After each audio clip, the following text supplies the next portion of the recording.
Meron tayo dito Hyundai Elantra, low power ratio.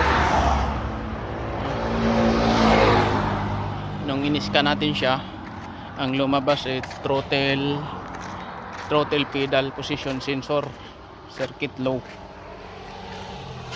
Ito.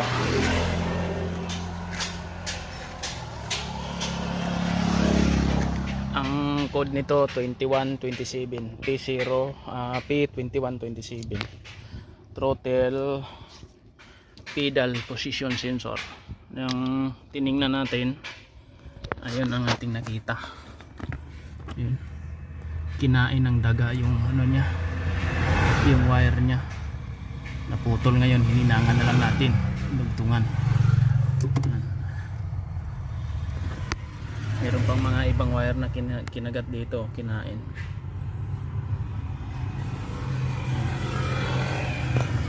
Ngayon dudugtungan natin yan, titestingin ulit mamaya.